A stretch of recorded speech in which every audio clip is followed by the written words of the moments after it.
Hi everybody and welcome to this instructional video. My name is Ramon Torres and I will be guiding you through every topic and content needed to know relating to the origins of the universe and the emergence of life.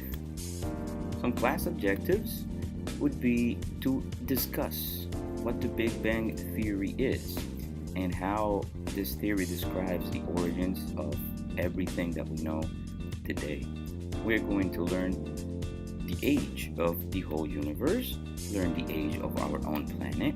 We're going to discuss two different theories about the emergence of life. We will discuss the basic molecules that comprise life, and we will present some evidence about how everything that we have been discussing here today could have happened by simulating the environment of the early Earth. So let's begin. How did it all start? How did we get from the nothing to the everything? In this video, it's called Big Bang, the World's Birth. It shows a representation of what we call the Big Bang, or the theory of the Big Bang.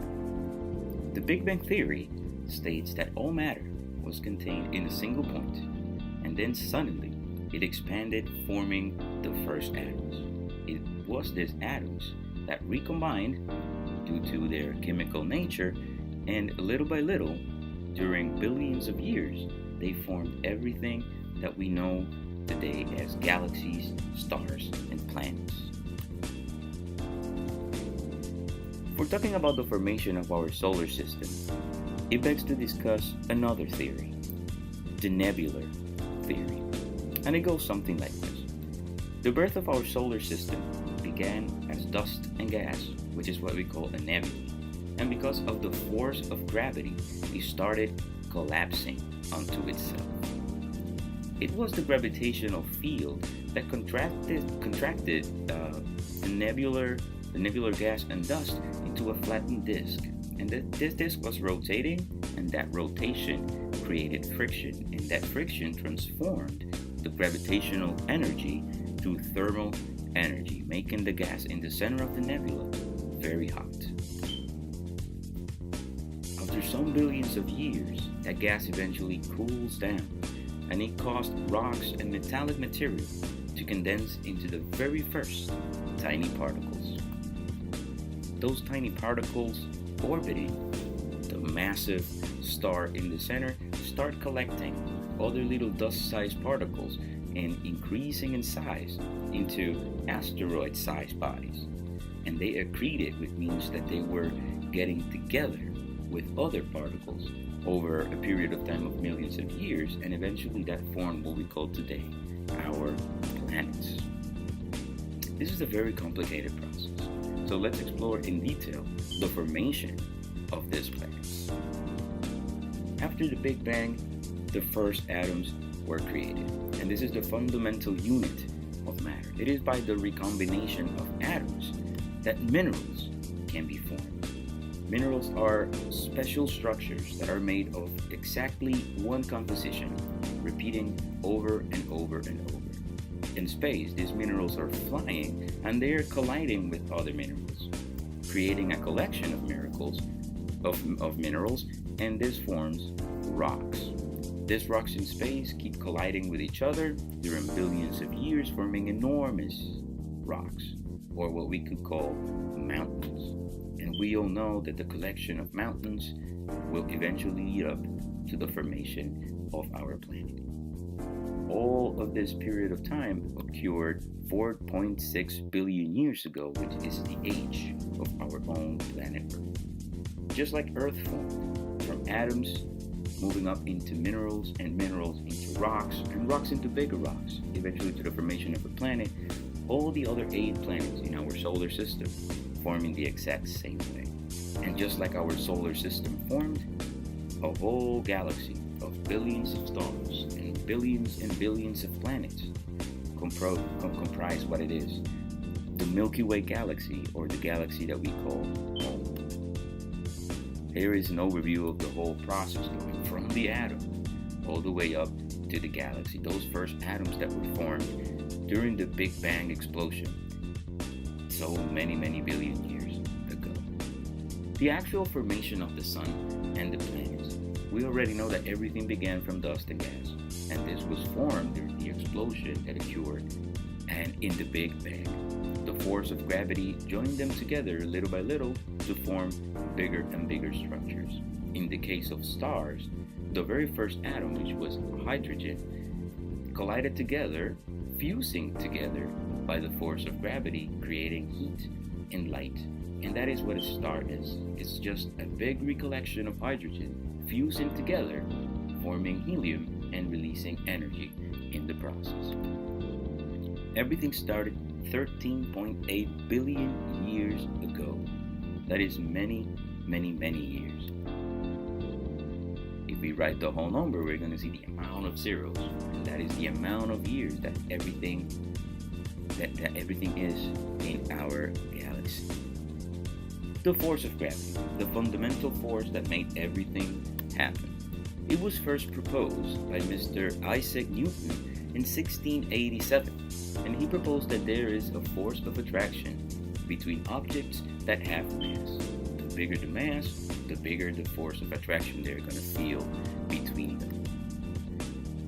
A couple years later, and we're talking here 1905, Albert Einstein proposed the general theory of relativity, in which he states that space, it's like a fabric, and when objects are in this fabric, they create a curvature or a ripple in what he calls space-time, and it is that depression that attracts objects to one another, explaining the orbits of many stars and many suns, many galaxies in the cosmos. Our planet reaches final size about 4.6 billion years ago, being that the age of our planet. But the conditions in this Earth were not suitable for life.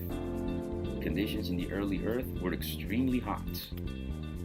They were extremely volcanic due to the heat trapped in the core of the planet. And with volcanic activity, we have a very, very toxic environment composed of methane, composed of ammonia, of sulfide gases, CO2 or carbon dioxide, and that is not a suitable environment for life to happen over there. It took about 1 billion years for the Earth to finally cool down, when the universe was finally settling in. And after that billion years, the conditions were able to support liquid water. And it is believed that because our planet can hold liquid water, that life could have arose maybe out in space, or maybe here in the depths of the ocean. It is believed that life emerged on Earth about 3.7 billion years ago. Now, how do we know this? Well, the answer is in the fossils. In 1993, the oldest fossil was discovered. A paleobiologist called William Spoof discovered the first oldest fossil known to man. A stromatolite. It's a cyanobacteria, an extremophile. It's a type of bacteria that prefers and thrives in environments with no oxygen, high acidity, high temperatures, where there's a lot of methane and ammonia. This old fossil supports the idea that the first organisms of Earth were bacteria that really, really thrive in extreme environments. This is the fossil discovered by William Spoof. It doesn't look like much, but it's the oldest record of something living in our planet. Let's explore some of the hypotheses on the emergence of life. First, we have panspermia, and in YouTube, you could find a video called Panspermia, a Mind-Blowing Theory, but we'll explain it. The universe is filled up with meteors, and these meteors collide with planets on a regular basis. If a meteor is big enough, and it hits a planet where there is life before on Earth, this bacteria could be catapulted into space and hitchhike a ride around the cosmos in these little different meteors flying all over space. One of these meteors could have traveled all the way through the universe to our planet. And when the temperatures were just right, they will seed life in our planet. And in a couple of billions of years, life would have evolved to what we know today. So the panspermia hypothesis explains that life might have formed somewhere out of Earth and was transported here by what could have been a meteor seeding our planet with life. But panspermia doesn't fully explain the emergence of life. Later studies have shown, or are trying to prove, that life could have arose by simple chemical reactions with each other. Due to the conditions of the early Earth and the gases that were expected to be there in our atmosphere, lightning could have created the first simple organic molecules, and those molecules could have fallen down into the ocean. And due to the energy of volcanic vents in the bottom of the ocean, these molecules could have continued to recombine with each other, forming the 4 fundamental molecules of life.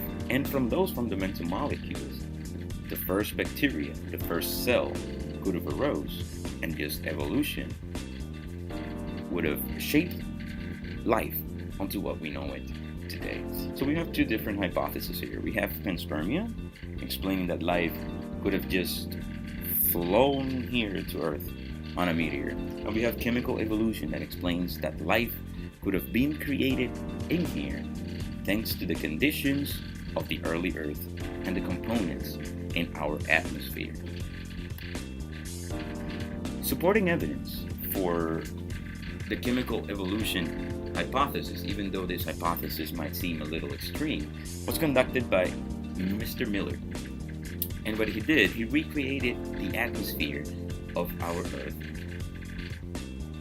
And when he heated up water, he inserted the different gases that were expected to be in the atmosphere. He simulated lightning. After some times have passed, they collected simple organic molecules that could have been the precursors of the fundamental molecules that make up life nowadays. Some of the very important atoms that we have to discuss when we are talking about the emergence of life is of course carbon. Carbon is the most important atom because his chemical properties allow for the creation of numerous molecules. Also, hydrogen, which was the first atom created. Oxygen, needed for our respiration and the creation of energy. Nitrogen, so important in the formation of proteins. And phosphorus, the backbone of the DNA, the genetic molecule. So those 5 elements are the most important elements when we are discussing the origins of life. And all of them could have been present in the Earth after it cooled down and life started. The fundamental molecules of living things are amino acids, nucleic acids, carbohydrates or sugars, and lipids or fats. The carbohydrate is what we call a sugar, and it is the primary source of energy in our body.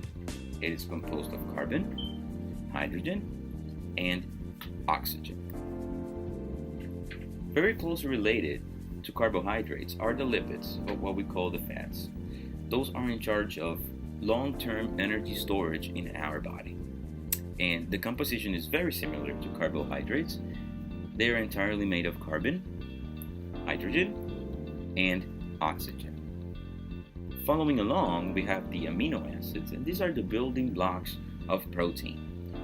The structure very similar to the previous 2, but in addition, it contains nitrogen atom. It contains the nitrogen atom. This is found in every protein, in every living thing on our planet.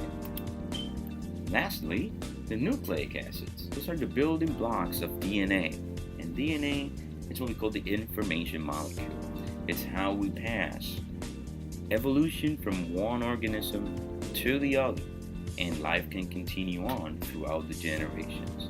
Its composition is carbon, hydrogen, oxygen, nitrogen, and phosphorus. So let's see a summary of just some important concepts that we discussed here, some of the concepts that we have to pay close attention and remember for further examination. The Big Bang Theory, a theory that explains that everything was contained in a single point, and then it exploded about 13.8 billion years ago. The age of our planet is 4.6 billion years.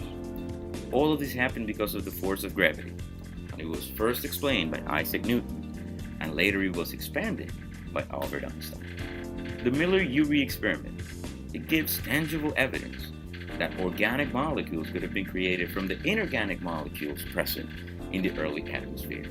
The theory of panspermia, the hypothesis of panspermia, which explains that life could have been transported in meteors from distant parts of the universe to seed our planet Earth with life. Chemical evolution explains that life could have arose here on Earth due to natural chemical reactions with elements in the depths of our oceans. The important molecules that we should remember are carbohydrates or sugars, lipids or fats, amino acids or proteins, and nucleic acids like DNA are the fundamental building blocks of life. Every organism, no matter how small, no matter how many cells, where does it live, contains these four fundamental molecules in its structure. Thank you very much.